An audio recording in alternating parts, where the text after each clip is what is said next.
Ayan guys, i-flex ko lang yung aking ref, kung anong nilalaman ng aking ref. Ayan ang ref na yan guys, na nabili ko last year, May. Bali 6 months na akong nagtitinda nung nabili ko yan. Ayan, kasi nung una, wala akong ref guys. Nirentahan ko yung ref ng landlord ko. Bali, nirentahan ko siya ng 2,000 yung ref. Bali, ilang buwan ko rin gamit yon. Kaya nung nakabili ako nito guys, binalik ko sa kanya. Yan. Maliit lang yun, bali half lang. Mga 5 feet lang yun. Ayan, ito. Yung ref natin is medyo mataas. Ayan, buti po yung ating ref. Nakapag-tour na siya. Puro siya tour magnet. Ayan. Ito guys, galing Pampanga tong pinapay na to. Magnet din siya. Itong Davao City na durian, galing sa anak ko yan nung nag-tour siya. Nung field trip yata nila yun. Ayan, nilagay ko yan, no smoking, para pagpasok nila ng mga bumibili. Nakikita nila dyan, bawal lang manigarilyo. Galing kasi yung mga 9.5 love radio dito guys. Ayan, binigayan ako ng isang lotion at saka itong mga sticker na yan. At meron din tayo nito guys, galing din Pampanga to. Ayan, yung aking pampaswerte na dyan. Dahon ng laurel. Ayan yung aking pampaswerte guys. At meron ding si Jello, yung kanyang sticker. Ayan. Ayan, dito na galing ng Baguio City to guys. Baguio din. Ayan. Ito galing Hong Kong. Dala din ng aking anak nung nag-tour siya sa Hong Kong. Tapos sa Macau, galing din sa aking anak na panganay. Yung aking katrabaho sa airport. Ayan, Boracay, galing din sa anak ko. Pag galing sa Baguio tsaka Pampanga guys, galing sa akin. Meron pala ako dito yung Paway. Ayan, ang pinuntahan ko nung December. Inikot ko yung norte guys. Nung December. Alos 4 days akong nag-ikot sa norte. Kasi pinuntahan ko yung aking kapatid na babae. Tsaka yung kapatid ko sa Ilocos na lalaki. Dalawa sila na nasa Ilocos guys. Pinasyalan ko sila. Nakapasyal din ako sa norte. Naikot ko yung norte. Pumunta ako ng dun sa mga lugar nila. Ayan yung aking anak. Ito yung kanyang yung boyfriend niya. Yan sa El Nido. Ayan. Palawan. Thailand. Galing sa kaibigan ko yan guys. Sa Thailand. At saka sa El Nido. Galing siya sa Palawan. Yung anak ko galing din ng Palawan. Ayan. Ayan, ng Davao. Yan guys, napasobra na yung aking, pasigway na naman ng aking kwento. Ayan, buksan na natin ang ating ref. Ayan guys, yung nilalaman ng ating ref. Tingnan natin kung ito, yung ating mga paninda. Ayan. Ayan, Cobra. Ayan guys, yung Cobra benta namin is 25 yung Cobra. Tapos 25 din yung Sting. Kasi guys, iba yung presyo dito sa Baguio kasi. Ayan. Mayroon tayong Yakult. Yung Yakult natin is 15. Ayan, ito tig 10 itong ating Tetra Pak na juice. Tig 10 yan. Ayan, may Sprite dyan.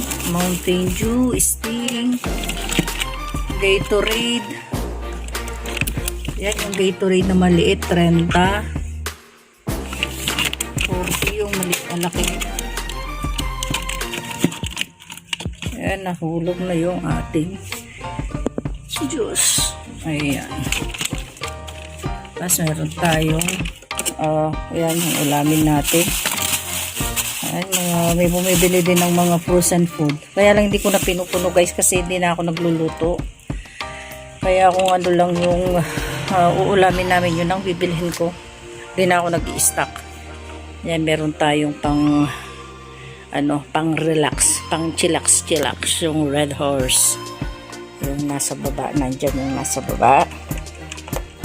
Ayan, may Yakult din dyan. Kahit malamig dito guys, pag may bumiling Yakult, kailangan gusto nilang malamig daw. Ayan, may tubig, Coke. Ayan, binaba ko lang yung mga Coke at saka Cobra guys kasi nag-yellow na. Hindi pa naka-on yung aking ref kasi maaga pa. Mamaya i-on ko yan. Ayan, anong oras ngayon? Alas 8 ng umaga. Kasi ino-off ko yan ng magdamag guys. I-on ko yan mga 8:30 to 9, ganyan. Yan, i-on na nga natin. Ino-off ko kasi ng 5 o'clock ng hapon. Kasi guys, pag hindi ko in-off yan, mag-yellow po. Kasi yan, nag-yellow din dito guys. Yan, dito, nag-yellow din siya. Ayan, maganda yung ref na to. Kasi dito malamig dito sa Baguio kaya hindi na kailangan tuloy-tuloy yung pagsindi ng ref. Mag-yellow lahat yan guys pag hindi ko in-off. Pero actually number 1 lang siya. Ayan, number 1 lang. 5 o'clock ng hapon i-off ko na. Tapos sindihan na naman ng morning. Ayan, ang nilalaman ng ating ref. May big Red Horse tayo dyan, yung litro 1.5 meron din. Sun Mig Light. Ayan yung pang samgipsal namin kasi mahilig kami kumain ng Korean food. Ayan, may dito sa baba. Ayan, meron tayong grapes. Ayan. Tapos may salad tayo. Hindi ko na binalot sa dyaryo. Malaking space. Ayan, may dalawang mangga tayo dito. Meron tayong pipino. Ayun, nasa ilalim yung mga dilis, tsaka yung tuyo. Diyan din. Ay, nakasealed naman guys. Ayan. Ito yung sa takip ng ref. Ayan. Ating itlog. Actually, yung itlog na to guys, nilaga. Everyday kumakain ako ng 2-3 itlog. Ayan, binababad ko sa mainit na tubig. Kasi, gusto ko yung itlog. Hindi nawala ng itlog dito. Yun nga, pag nagkape ako sa morning, may itlog.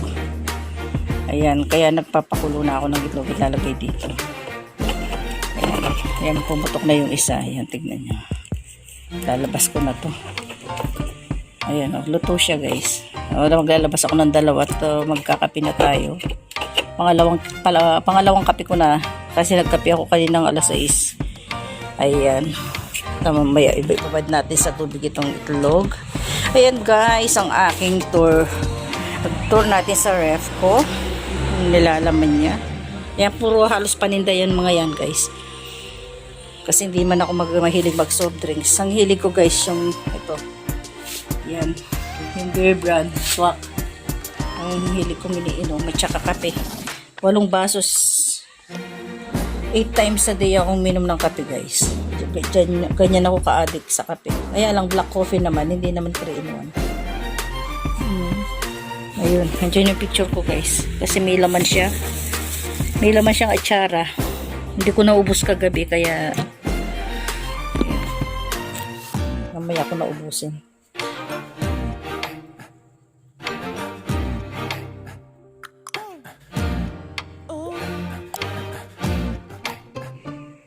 May frozen tayo dyan, chicken, tsaka yung ating meat. Ayan. Yan yung aking customer. Ayan o. Ayan siya. Gwapo daw. Gwapo daw siya, sabi niya. Ayan. Makulit yan, makulit. Pero binata siya. Panoorin mo to ha. Panoorin mo ha. Ayan. Anong pangalan mo kasi? Tolits. Tolits. Tiga-bayo ka, diba? Ayan. Sige. Tiga-bayo siya. Tolits the Hero. Oh, Tolits the Hero daw siya. Nakakailangan siya ng asawahin kasi malamig dito sa Baguio. Yan ang ating ref guys. Ayan. Gatas ng sari-sari store to, guys. Kaya nung 6 months pa lang akong nag-grocery, ayan po yung napag-ipunan ko sa aking mga freebies. Ayan na, guys. Hindi ako natatapos kasi nga may bumibili, kaya pahinto-hinto tayo. Itong ref na to, guys, nabili ko nung last year pa. 1 year na nung May ito. Bali 6 months nga lang ako nagtinda dito sa grocery. Kasi medyo maganda rin yung benta natin dito sa kantin. Kaya nakapag-ipon tayo dito sa ating ref na nagagamit. Ito. Kaya maraming salamat sa ating grocery negosyo. Kahit pa paano meron tayong naibebenta. Lalo-lalo na ng pandemic. Kaya kahit sigarilyo lang at saka muma, yun. Nakasurvive ako, guys. Salamat sa panonood, guys. Kung bago kayo sa channel ko, please don't forget to subscribe at paki-click na rin po ang notification bell para ma-update kayo sa mga bagong video na i-upload ko. Maraming salamat, guys. I love you all. Bye. God bless. Omega shoutout sa lahat ng bumati sa birthday ni Inang. Igorot Band, Merza, Mariam Gausa, shoutout. Leticia La Chica, shoutout. Yvonne Bautista, ang tinderang vlogger, shoutout sis. Lars Vlogag, Rubia 31 Vlogs, Caramel Magsino PH, Isay Tisay from Bulacan, Fox Ryan Berganya, at ang aking tita Gloria Soto Berganya, shoutout sa iyo, tita.